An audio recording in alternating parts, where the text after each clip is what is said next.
Rebecca, Massicotte, Red Fox Medical Courier Delivery Service. I have watched you expand this business to a national dominant brand. Thank you for sitting with me because I think yours is one of the most interesting entrepreneur stories about how to take a company from one state, one or two clients to nationally dominant brand. Let's talk. Yes. Congratulations. Thank you. And you just got another big deal and are looking at another maybe growth through acquisition deal. That's yes. And I just got off on a phone call, 90-minute call a little bit ago from one of my, clients that I picked up about 5, 6 years ago. And they're astonished with our growth. In fact, they keep hinting very strongly, when are you going to buy us? And even today they were asking, what are your tricks? What are you doing? What's going on? Right. And these are three grown men who've been in the industry for 20 years, who were in the military together. And they're asking, I felt like little old me, right? This little blonde who's half of one of you, what my tricks are to handle the growth with keeping our revenue down. To growing a business from a handful of employees to multi-state and oh gosh. So I can only imagine the logistics involved of a specialty medical courier delivery service and all the requirements and HIPAA and whatever must come in play there. So how do you go from growing a company, because you bought it from a bottom pop operation, right? And then you took it and just ran with it. How do you go from that to a multi-state nationally dominant brand? Well, it first starts with, when I had in the very beginning, it was a general delivery company. And again, you don't know what you don't know. And I quickly discovered medical laboratory courier that was very, for my brain, it was consistent. It was reliable, something I could budget, I could forecast, I could plan around. And we dove into it pretty hardcore, and we did a complete rebranding of the company. And when we did the rebranding, that was the decision to just go all in on healthcare. And that's been just extremely successful for us, particularly because we have just developed really good SOPs. We can drop a team in any state, in any city, not even be there, and do training remotely, hiring remotely, and set up. If it's a storage locker with supplies, we can do everything through our SOPs that I'm no longer even involved in, which has been fantastic, I can say. So you've done that dream of instead of working in the business, and you're working on the business. So you're not doing all the turning of the riches anymore. No, You're not doing all the hiring of the drivers and the personnel. no, I just got out of that one last piece that I was holding on to, which was driver hiring. And actually, one of my own drivers saw the ad, and she's come on board, and she's still driving for us part-time, and she's hiring for us part-time.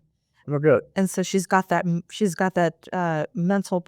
mental switch in her to be able to identify a good driver. So you've empowered your team to do their job so that you could grow the business. And I see a lot of entrepreneurs that they get to that 1 or 2 million mark, and then they're still doing all the turning the wrenches. They're still doing all the hiring, firing, payroll, books, operations, sometimes fulfillment. You ever see that? Oh yeah. You're like, what are you doing? Why are you're stopping your growth? So now you have a team. I've seen you fly all around the world and not have to take phone calls or emails or anything and get buried like some of us do. No, Because you've empowered a team. I did, and that started with Cape Town.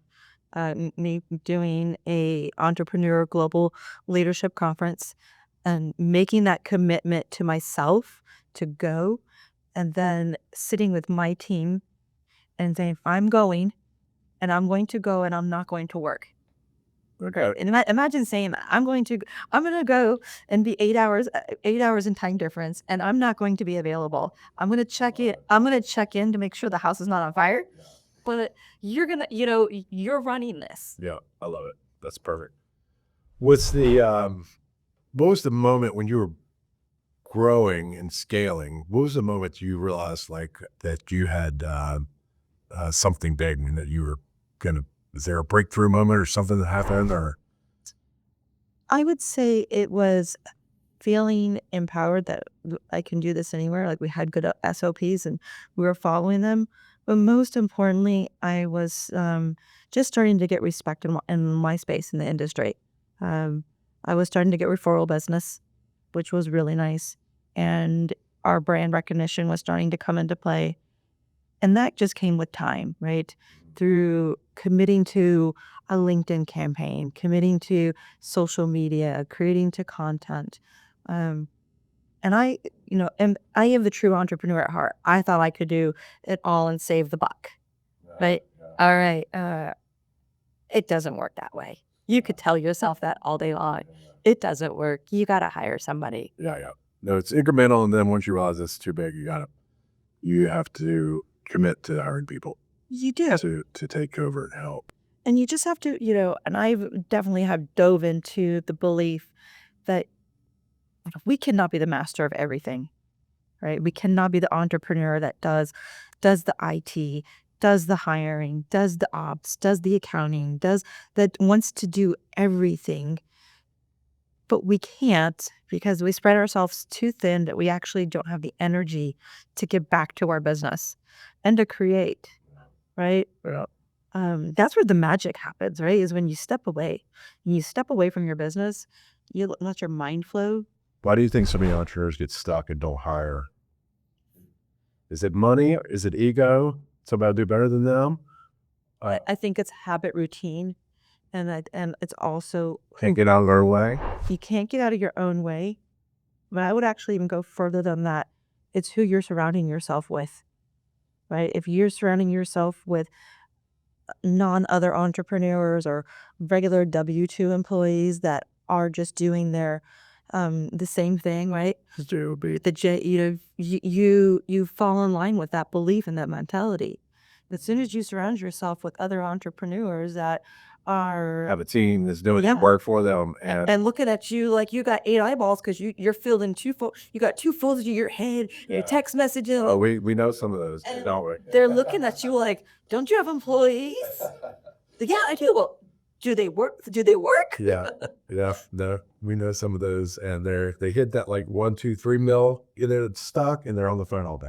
Yeah. And it's unbelievable, but it's true. It happens. You, however, found a team. You delegated. You have grown. Has allowed you to take on more clients, more states, more. You're just on a trajectory. It's amazing seeing. Like it's good to be in your orb because like there's so much good going on and see you coming up and new things happening.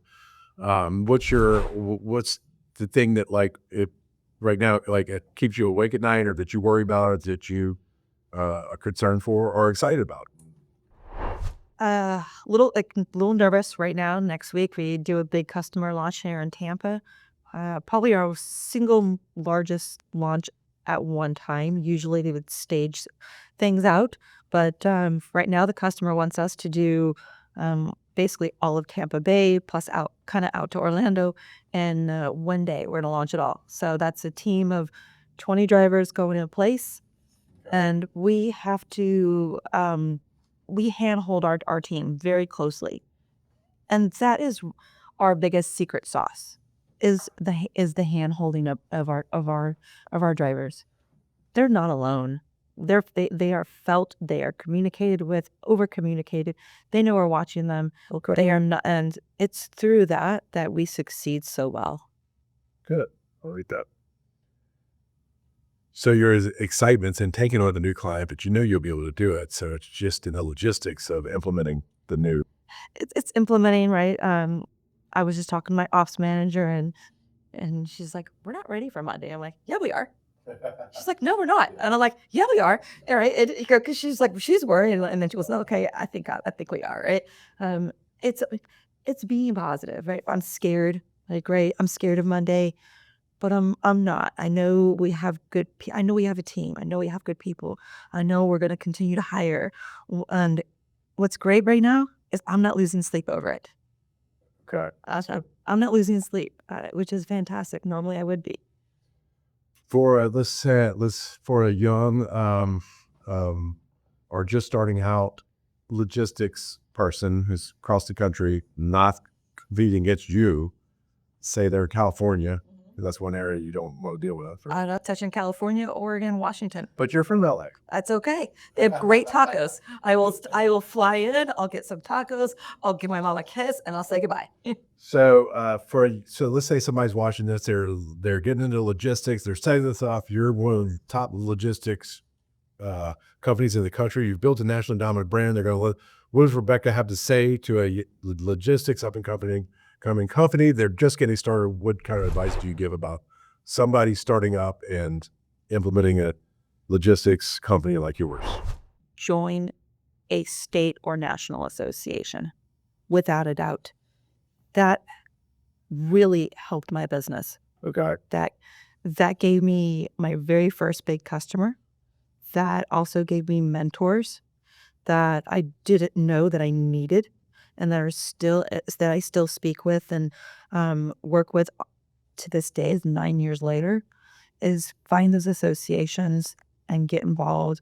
Don't just become a member, but attend the conferences, attend the calls, be engaged. Okay. There's so much business that flows around between us that you could pick up business very easily by just joining an association and getting involved. Okay. I like it. Surround yourself with peers in the business. Absolutely. No matter what it costs, get in the group. Get in the group. Go to those lunches, go to those meetings, go to those happy hours. Go to them.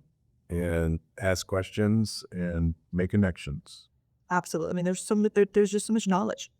Is there a certain logistics or software or thing that like a logistics company can do to set up, to automate? Like, is there something you would say is essential to the technical side of your business that helped you a lot? Don't overcomplicate it. Keep it simple. Don't overcomplicate it. There's so much technology out there. We get lost in the weeds. Definitely ask around who's using what. There's lots of resources for that. Let's start something simple, right? You don't have to get in and have a $3,000, $4,000, $5,000 software. You can get in and have a software that's under $1,000 that you can work with for years. Okay. Gotcha. Keep it simple. Keep it simple. That's where you would get in trouble, overcomplicating it, right? There we go. That's right. So, all right. So that brings me to one of my final questions, but it doesn't have to be the final question, is if you had to start over today, this is going to segue because you're already answering that. If you had to start over today, what would you do or not do? You said join the association. Yeah. When I first had the company, I was out there doing routes, right? And it was good, but it was also bad. I stayed in that role too long. I stayed in the role, and it was because I wanted to save money, right? I wanted to save money, and I was being short-sighted on that. And realistically, that was not the right path. I should have gotten out of that role and hired somebody to do that route 6 months, a year earlier. So you should identify the moment that you could afford to hire somebody, and then you could have focused on growing the business. Yeah. Instead of working in the business, you could have been up here working on the business. Yep. Okay. So I definitely would not encourage someone to think you can be a driver and grow the business. Okay. You can't. Okay. Good advice. So you can sweep the floors and you can wear several hats for a while, but once you start making money, you have to reinvest in your business. You have to reinvest, and it's easy to spend money very quickly. It's harder to identify ways to save it, and we've been very successful in finding ways to save money to reinvest into the company, and that's just being smart and doing research. Like, don't ask your buddy next door, right? Don't ask your Pay somebody in the business. Yeah, ask somebody in the business. And Google and ChatGPT are your friend, right? Absolutely. I love Gemini. Gemini, okay. I love Gemini. Gemini's great. Perplexity's a little, and I'm trying to play with Gronk. Yes. Gronk, Gronk's just fun. How about DeepSeek? Have you used DeepSeek yet? No, I'm not gonna. It's DeepSeek and TikTok and me are not hanging out together. Have you used Claude, this new AI recorder? I'm recording this No, conversation. but I see you either buying me one or sending me the web link. Your magic balls predicts that? Yes, I do. She does your bomb.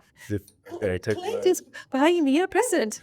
take notes. Rebecca wants a plug, so now this will remind me tonight to be like, remember your task list. Just send Rebecca. Okay, good. Is there anything else you want to tell us about Red Fox and your journey in building nationally dominant logistics brand?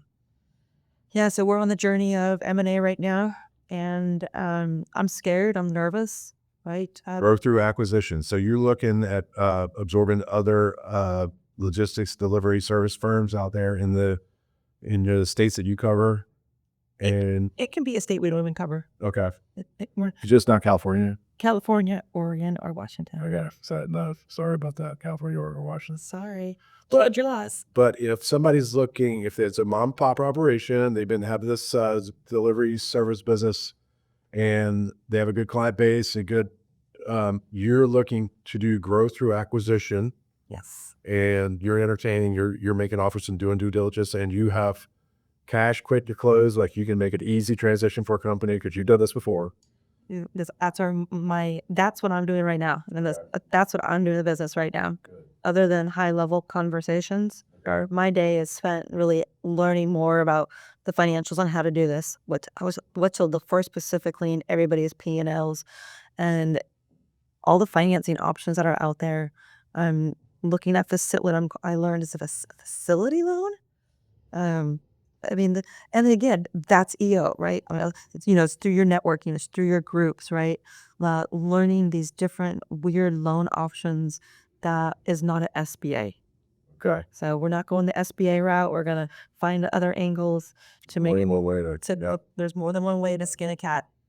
and then you could do a combination, I imagine, on when you're doing acquisitions, that there's all kinds of different creative ways of financing, earnouts, and keeping the seller on board for a certain period of time until which time they want to go or retire or whatever. So you've been very good at that, and I see a lot more activity coming your way on that, probably because there's a lot of silver tsunami folks owning those businesses. I imagine you're going to be 10x here in the next 5 years. The goal is to be sold in 5 years. I was like saying, well, 10x it in itself.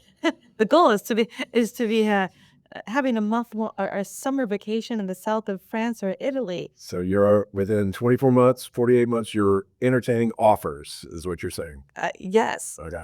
absolutely. Out there. I would say actually, yeah, 36 to 48 is where we're officially going to market. All right, we're putting that out there. It's coming. All right. And that also was important to my team, is for them to understand where we're going, and that we're not growing just to grow.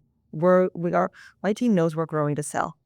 And that may not be for everybody's company and everybody's cultural. It's kind of natural. But for where we are at, it's not a hidden secret. Yeah. No, I mean, it's good. Think of it's a natural progression of like get it to where you kind of like max it out to where you can do. And it makes sense to like you get bigger and better as you start doing growth and acquisitions and mergers and being acquired. Yeah. And my team's excited about it. That's what's interesting. Yeah. They're not like, oh my gosh, I'm worried. I'm going to lose my job. Yeah. They're excited. Like they're like, all right, who's going next? Where are we going? Like, right. They're excited for it to be part of this journey, and just to be included. Yeah, that's good. Yeah. I did the same thing, and kind of like made them part of the processes too in the last one, and like and make sure the buyer is the right fit too. They weren't just gonna come in and sweep the house, and it's one thing for them to come in to replace systems and processes because they implement their own, but the people are key. Well, that's good. So what else is anything else about Red Fox that we didn't hit on that you'd like to say, or Look for the Red Fox. Look for the red fox, and you're growing. You're always looking for companies to acquire, Yes. drivers to hire, Drivers to hire. and you have everything can be done on your website, and they can get in touch with you. Anything can be done on the website. There you go. And most importantly is, we want to find partners. Okay. We don't want to find vendors. We want to find partners. There you go. I like it. That's what we want. Okay. Very nice. Tequila. Oh, is it happier? Is that time? Tequila. Okay. Cut. Got it. Okay, we're cutting. Cool. Awesome.